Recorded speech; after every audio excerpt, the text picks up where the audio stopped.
ট্যাগলাইনে যেমনটা দেখছেন যে এমবাপ্পের তৃতীয় স্থান নির্ধারণী ম্যাচ গোল্ডেন বুট নির্ধারণের ক্ষেত্রে কাউন্ট হবে না, নাকি ওই ম্যাচটা কাউন্ট না হলে লিওনেল মেসির গোল্ডেন বুট পাওয়াটা একদম নিশ্চিত হয়ে গেছে। অনেকগুলো পয়েন্ট নিয়ে আলোচনা করব এবং আর্জেন্টিনার শাস্তি নিয়ে যেই পয়েন্টটা রয়েছে সেটা definitely very much important point. এবং সেই ঘটনাটা বিশ্বকাপ ফাইনালে, মানে হচ্ছে বাংলাদেশের 19 তারিখ দিবাগত রাত 1টায় যে ফাইনাল ম্যাচে আর্জেন্টিনা এবং স্পেন মুখোমুখি হবে, সেই ম্যাচের আগেই এই দলটাকে শাস্তি দেওয়ার মোটামুটি একটা সিদ্ধান্ত গ্রহণ করা হয়ে গেছে।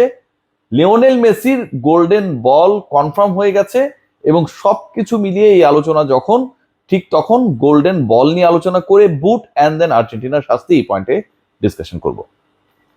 এবারের বিশ্বকাপে লিওনেল মেসি যেভাবে খেলেছেন, লিওনেল মেসি যেভাবে শুধু গোল করেননি, করিয়েছেন, এবং যেই ম্যাচেস গুলোতে তিনি গোল করতে পারেন নাই, পার্সোনালি গোল করতে পারেন নাই, গত ম্যাচে তিনি ওভাবে গোল করার সুযোগ আসলে পাননি, তো গোল করতে পারেননি যেই ম্যাচেস গুলোতে, সেই ম্যাচেস গুলোতে লিওনেল মেসি যেই ম্যাচে গোল করেছেন তার থেকেও বেশি বিধ্বংসী হয়ে আবির্ভূত হয়েছেন। দুটা ম্যাচ নিয়ে যদি ডিসকাশন করেন, এবং এই দুইটা ম্যাচ আসলে আর্জেন্টিনার গতিপথ এবারের বিশ্বকাপে ডিসাইড করে দেয়, লিওনেল মেসির গোল্ডেন বল পাওয়াটাও নিশ্চিত করে ফেলে। একটু আগে বলে নিই, এই খবরটা আপনারা সবাই জানেন যে আসলে গোল্ডেন বল মানে বিশ্বকাপের সেরা ফুটবলারের যে স্বীকৃতি, সেটাও একটা আসলে অস্পর্শনীয় জায়গায় লিওনেল মেসি নিয়ে গেছেন। 2014 এবং 22-এ তিনি গোল্ডেন বল জিতেছেন। ইতিহাসে কোনো ফুটবলার দুবার গোল্ডেন বল এর আগে জিতে নাই। এবারও লিওনেল মেসি গোল্ডেন বল নিজের করে নিয়েছেন। এখন আপনারা বলতে পারেন যে অফিসিয়াল তো এখনো হয় নাই, সেই গোল্ডেন বল হ্যান্ড ওভার হবে বা লিওনেল মেসি জিতেছে এ ব্যাপারে তো ফিফা কোনো কিছু বলে নাই। জাস্ট জানিয়ে রেখে যে ফাইনালের আগে, ফাইনাল ম্যাচের আগে আসলে গোল্ডেন বল কে পাবে সেই ডিসিশনটা মেক করা হয়। সো ওই যে বললাম যে ইজিপ্ট অ্যান্ড ইংল্যান্ড ম্যাচে Lionel Messi the way he played, এবং এই দুই ম্যাচে লিওনেল মেসি গোল করার থেকেও যেই 3টা অ্যাসিস্ট করেছিলেন এবং যেটার কারণে আসলে আর্জেন্টিনা এত দূর এসেছে, সেটাই ডিসাইড করে দিয়েছে যে বিশ্বকাপে লিওনেল মেসি, যিনি এর আগে দুবার গোল্ডেন বল জিতেছেন, বিশ্বকাপের সেরা ফুটবলার হয়েছেন, সেই তিনি তৃতীয়বারের মতো গোল্ডেন বল জিতে ফেলেছেন।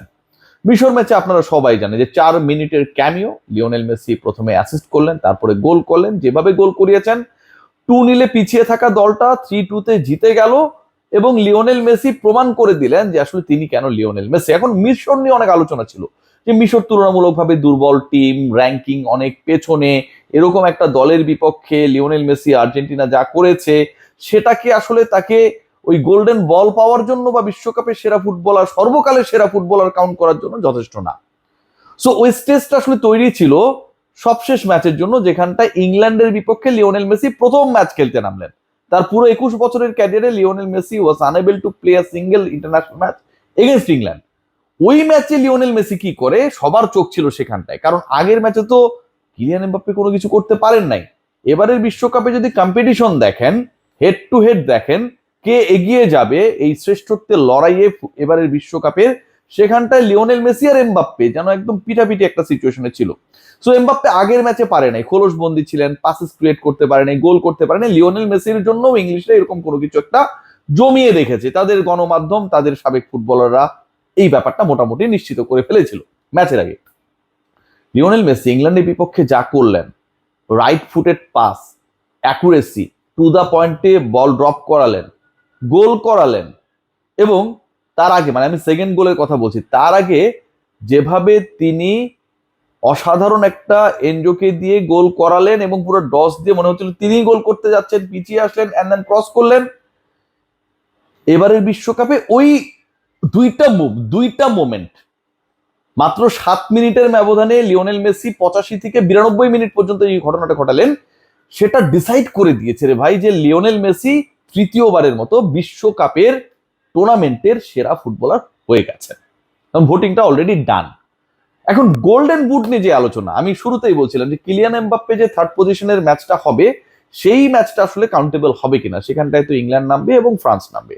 এখন ওই পার্টিকুলার ম্যাচ নিয়ে খুব ইন্টারেস্টিং কিছু তথ্য, অনেকেই বলছেন যে এই ম্যাচের ভ্যালু নেই, এই ম্যাচে গোল করলে সেটা আসলে কাউন্টেবল হবে না এবং এই ম্যাচে গুরুত্বপূর্ণ মানে ফুটবলাররা নাও খেলতে পারে। লিওনেল মেসি যদি কোনো কারণে হেরে যেতেন সেমিফাইনালে, আই ডু স্ট্রংলি বিলিভ যে থার্ড পজিশন ম্যাচে হয়তো মেসি খেলতেন না। কিলিয়ান এমবাপ্পে অথবা অন্য ফুটবলাররা, হ্যারি কেনরা, বেলিংহামরা, ওসমান ডেম্বেলেরা যেই ম্যাচে নামবে এবং সেটা just before the final match, একদিন আগে, সেই ম্যাচের পারফরম্যান্স গোল্ডেন বুট নির্ধারণে, মানে সেই ম্যাচে যদি কিলিয়ান এমবাপ্পে গোল করেন, এখন কিন্তু এমবাপ্পে পিছিয়ে রয়েছেন কারণ এমবাপ্পের 8 গোল 3 অ্যাসিস্ট, লিওনেল মেসির 8 গোল 4 অ্যাসিস্ট, টপে রয়েছেন লিওনেল মেসি। ওই ম্যাচে যদি এমবাপ্পে গোল করেন তাহলে সেটা গোল্ডেন বুট জয়ের জন্য যে কাউন্টিং অথবা গোল্ডেন বুট জয়ের জন্য যেই প্যারামিটার রয়েছে সেই প্যারামিটারে গ্রহণযোগ্য, সেই প্যারামিটারে এটা বাতিল না। কারণ থার্ড প্লেস নির্ধারণী যে ম্যাচটা হবে সেটা তো বিশ্বকাপেরই ম্যাচ, আপনি একটা ওয়ার্ল্ড কাপেরই ম্যাচ খেলছেন। আপনি গ্রুপ স্টেজের ম্যাচে যেমন পারফরমেন্স করেছেন, গোল করেছেন, অ্যাসিস্ট করেছেন, সেটা কাউন্ট হয়। নকআউট স্টেজের ম্যাচে যেটা করেছেন, থার্ড পজিশনের ম্যাচটাও ঠিক ওই রকম একটা ম্যাচ। হয়তো ওই ম্যাচের হাইপটা কম, কারণ যে দুই দল মুখোমুখি হচ্ছে তারা শেষ পর্যন্ত ফাইনাল খেলতে পারে নাই।